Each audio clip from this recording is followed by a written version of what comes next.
Okay, so in the last video, we calculated the transition probability between different energy eigenstates for an atom or molecule in electromagnetic radiation, where the radiation was a combination of waves with various different frequencies, but all traveling in the same direction and with the same polarization that's specified by a vector E0. So this was our picture. And we found an interesting result that, at least in the limit where we take the time to be significantly greater than the period of oscillation of this electromagnetic radiation, then the probability of making a transition is just proportional to the time that we wait. And so that means that we have a constant transition rate or probability per unit time for making the transition. And the transition rate looks like this, where it depends on the energy density of electromagnetic radiation at the particular frequency, which is the difference in energies of the two states that we're interested in divided by h bar. Okay, so we mainly care about just how much radiation is there at that particular frequency that matches the energy difference over h bar. And then the remaining part of the transition rate is this matrix element of the electric dipole moment operator between the initial and the final state. And that dipole moment operator is a vector. It has three components, and we're going to dot that resulting set of three matrix elements. So that's a vector, and we're going to take the dot product of that with this E0 hat, which is the unit vector in the direction of the polarization of our electric field.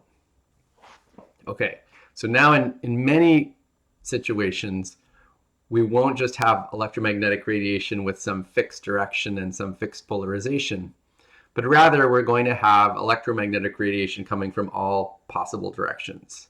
And so in this video, our goal is just to take that previous result and take an average over all of the possible polarizations and directions for the radiation. Okay, and so this would be true, for example, in some uniform bath of radiation. Okay, and so our goal is to average over the directions and polarizations.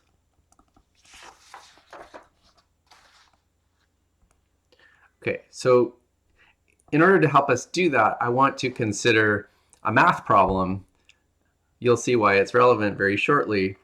And the math problem is to consider a unit vector that I'm going to call n hat.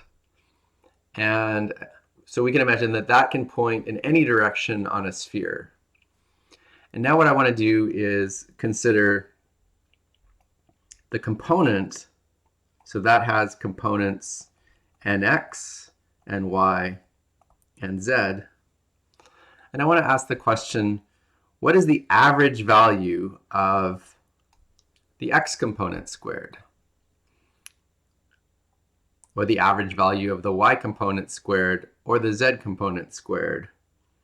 And I also want to ask the question, what is the average value of the products of the components? So say you take the vector, you take the x component, you take the y component, you multiply those together, and then you average that over the whole sphere. Okay. So the first thing, let's talk about the first one, the average of one of the components. So the first thing to notice is that there's nothing special about the x, the y, or the z direction. We're thinking about taking eta to point in all possible directions and then taking the average of, say, the x component squared, or the y component squared, or the z component squared. And so it's clear that those are all going to have to be equal to each other. Okay, because again, there's nothing special about any one of those directions. But once we realize that, then we can easily figure out what that average is, because we know that nx squared plus ny squared plus nz squared, that's equal to 1 for any unit vector n. That's the definition of a unit vector. And so that means that if I take the average value of nx squared plus ny squared plus nz squared, well, obviously that's also equal to 1 because it's equal to 1 for every possible choice of n. But that left-hand side, we can write that as the average of nx squared plus the average of ny squared plus the average of nz squared. And so what we learn is that those separate averages that we already understood should all be the same. They must each equal to 1/3. So we have nx squared equals 1/3, ny squared equals 1/3, and nz squared equals 1/3.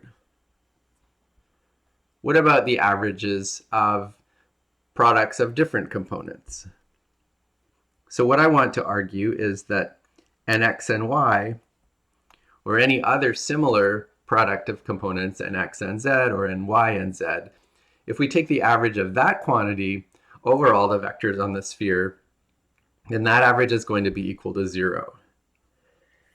And the way to see that is that unlike nx squared, which is always positive, nx times ny could be positive or it could be negative. And if you notice, for every vector n, there's another vector that we get by just flipping the sign of the y component.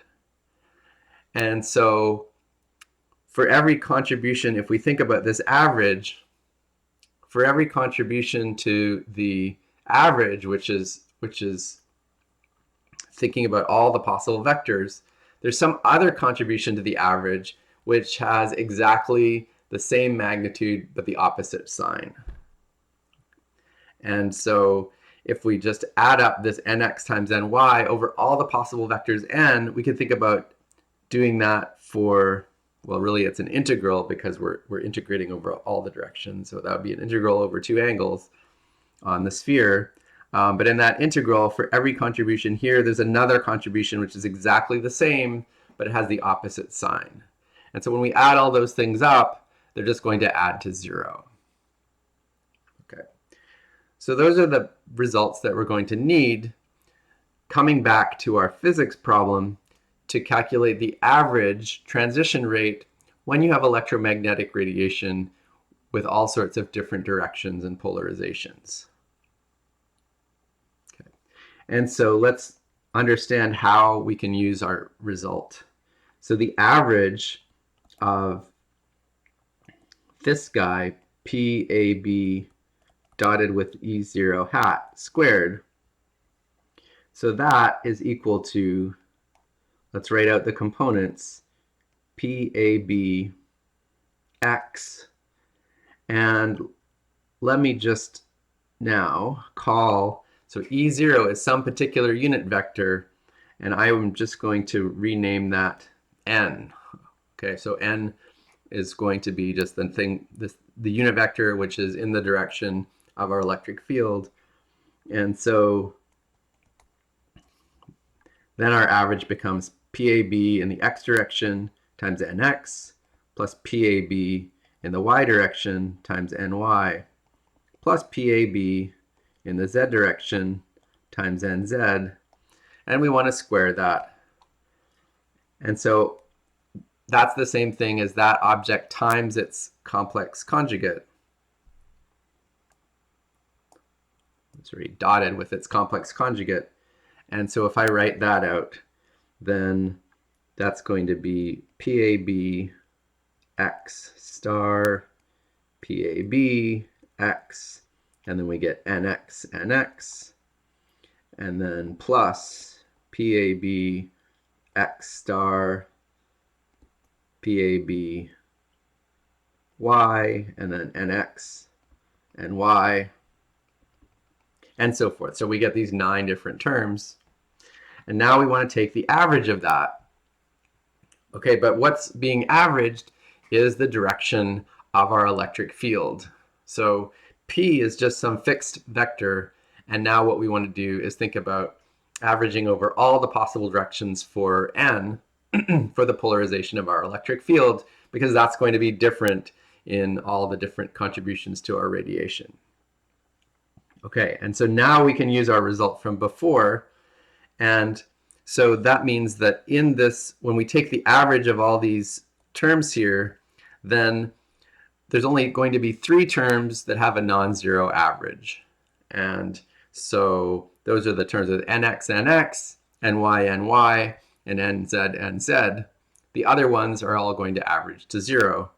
And the terms with nx, nx are going to average to 1/3.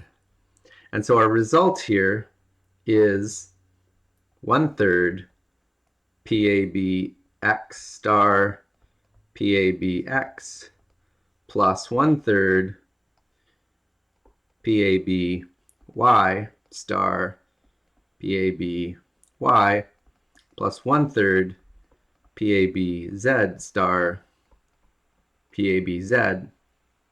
Okay, where, for example, PABZ is the matrix element of the Z component of our electric dipole moment operator between the state A and the state B.